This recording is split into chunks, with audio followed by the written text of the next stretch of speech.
श्री राधे हित हरिवंश मित्रों, मेरा आज का वीडियो है हमारे दादा गुरु को लेकर के। ये वीडियो आपने फेसबुक पर या कहीं पर देखी होगी कि जिनको देख कर के प्रेमानंद महाराज जी ने उनके पैर छुए। तो जो हमारे गुरु जी हैं, ये हमारे नहीं, हमारे पिताजी के गुरु जी हैं।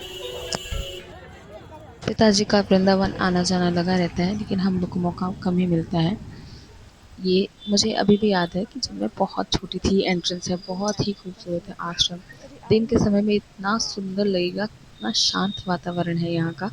मेन गेट आपने देखा था कि ये थोड़ा सा दूर है सड़क से, इसीलिए अंदर शांति बनी हुई है।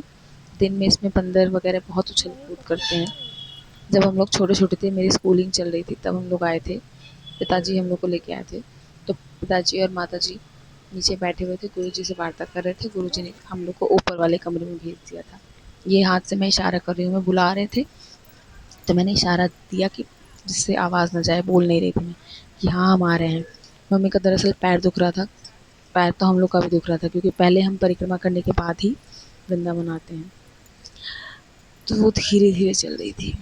तो ये थोड़ा थोड़ा मैंने कैप्चर कर लिया। रात में उतना नहीं दिख पा रहा था, लेकिन यादें जैसे जैसे आ रही थी। ये था कि कितना टाइम हो गया ये सब देखे। मेरी स्कूलिंग चल रही थी तब मैं आई थी, तो तब की बात बता रही हूँ। इस गुरुजी के आश्रम में एक ऊपर कमरा है, जिसमें ठाकुर जी की इतनी सुंदर सुंदर तस्वीरें लगी हुई हैं। पूरे कमरे में फ्रेम लगा हुआ है, बहुत ही सुंदर कमरा है। तो उसका मुझे मौका तो नहीं मिल पाया, कभी मौका मिलेगा जाने का तो ज़रूर उसकी वीडियो कोशिश करूँगी कि बन सके। गुरुजी बहुत सरल स्वभाव के हैं, जो आप कहो वो हाँ कह देते हैं, लेकिन कहने की हिम्मत कहाँ से आई। बात तो ये है ना, इतना प्रभाव, इतना तेज़। और उनकी बातें, कई बातें समझ में आती हैं, कई बातें अभी भी लगता है कि जैसे कितनी सिंसियरिटी वाली हैं, समझ में नहीं आती हैं। राधा वल्लभ लाल जी के बारे में बता रहे थे यहाँ पर। आगे ये देखिए इनका वीडियो मेरी छोटी सिस्टर ने बना लिया था। मेरी तो हिम्मत नहीं हुई थी कि मैं गुरुजी का वीडियो बनाऊँ। यहाँ पर ये कमरा है नीचे। मुझे ये उनका मंदिर बहुत ही सुंदर लगता है, वीडियो में जैसा है उससे बहुत ही ज़्यादा सुंदर लगता है। और उनके कमरे में कुछ जब एंट्री करते हैं तो इतनी सुगंध आती है। सब ठाकुर जी वाला वातावरण, बहुत ही सुंदर और बहुत ही भव्य। ये कमरा भी बहुत सुंदर है, लेकिन ऊपर वाला कमरा हमेशा हम लोग मिस करते हैं, क्योंकि हम तीनों वहीं पर। अभी भी याद है, देखते देखते ठाकुर जी की एक एक तस्वीरें आपस में, थोड़ी देर में हम लोग सो गए थे। फिर ऊपर मम्मी पापा आए, हमारा वक्त हुआ, तब हम लोग का जाना हुआ।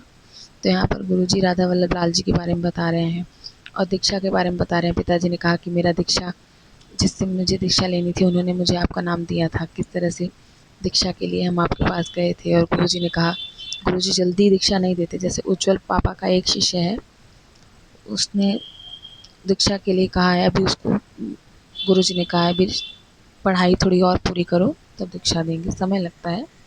राधा वल्लभ संप्रदाय से ही दीक्षा लिया है। ये यहाँ पर राधा वल्लभ लाल जी के हम दर्शन करके तभी आए थे गुरुजी के आश्रम। तो इसकी थोड़ी सी वीडियो डाल दे रही हूँ। उतनी वीडियो में बना नहीं पाई थी। रीज़न ये है कि वहाँ के गोस्वामी लोग कब भड़क पड़े कोई अंदाज़ा नहीं है। तो मन में जितना ले सको। और सबसे भव्य दर्शन भी इसलिए हुए थे, पास से जाकर दर्शन हुए थे। राधा वल्लभ लाल जी के लिए प्रिया ने कुछ बनाया था तोहफ़ा, तो वो हम लोग पास से जाकर दे पाए थे। बहुत ही अच्छा लगा था।